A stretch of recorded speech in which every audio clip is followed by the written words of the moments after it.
Un million d'adultes québécois ont de grandes difficultés à lire et à écrire. C'est une statistique qui a des répercussions autant sur une base individuelle que collective. Et donc, comme c'est la Journée internationale de l'alphabétisation, on en discute avec Caroline Meunier, qui est analyste au regroupement des groupes populaires en alphabétisation du Québec. Madame Meunier, bienvenue à LCN. Merci.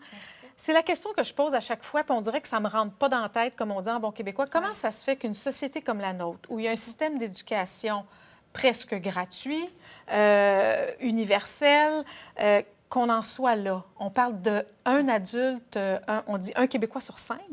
Exactement, 19 % au total, un peu plus d'1 million d'adultes qui ont des grandes difficultés avec la lecture et l'écriture. Je dirais que le problème de l'analphabétisme, c'est un problème qui est multiple.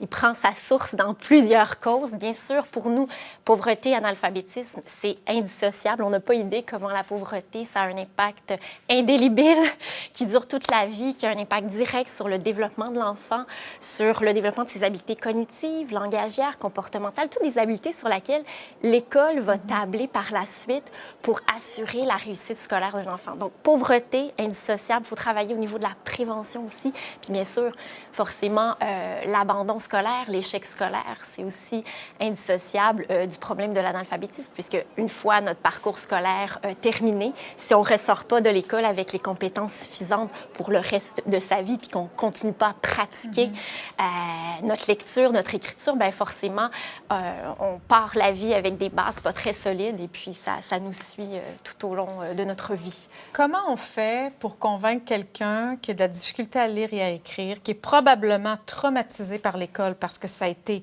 une succession d'échecs pour cette personne-là, de retourner à l'école, entre guillemets, pour justement arriver à lire et à écrire? Mais il faut aller les chercher là où ils sont. Puis je vous dirais que c'est les adultes qui sont en démarche d'alphabétisation qui sont les meilleurs ambassadeurs pour convaincre une autre personne qui a des difficultés. Parce qu'il faut savoir que, bon, c'est pas écrit sur le front de la personne. Elles ont honte, elles sont gênées de leur situation, elles le cachent. Souvent, l'entourage ne le sait pas.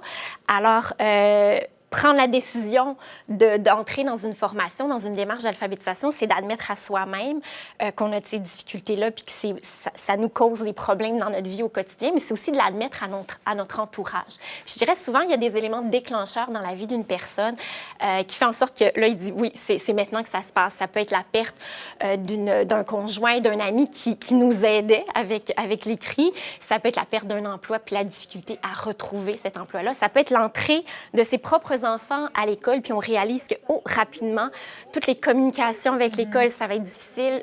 Soutenir son enfant dans son propre parcours scolaire, ça va être difficile. Donc, ça devient des déclencheurs pour la personne de retourner en formation. Et là, j'imagine que le regroupement que vous représentez n'a pas suffisamment de ressources pour aider toutes les gens qui voudraient apprendre à lire et à écrire au Québec. On n'en a jamais assez. C'est toujours le nerf de la guerre, la question des ressources. Je vous dirais que, écoutez, les deux réseaux confondus, là, si je parle du réseau des groupes d'alphabétisation populaire et le réseau des commissions scolaires qui offrent l'alphabétisation, on rejoint à peine 5 % des adultes qui ont des besoins. Donc, clairement, il y a encore une marge de manœuvre pour travailler. Puis, bien sûr, la question des ressources, c'est important. Donc, notre réseau reçoit du financement principalement du ministère de l'Éducation, mais je crois qu'il y a encore une marge de manœuvre pour développer notre travail. Merci, Mme Meunier. C'est tout le temps qu'on a de nous avoir sensibilisés à ce problème que vivent plusieurs Québécois. Merci beaucoup.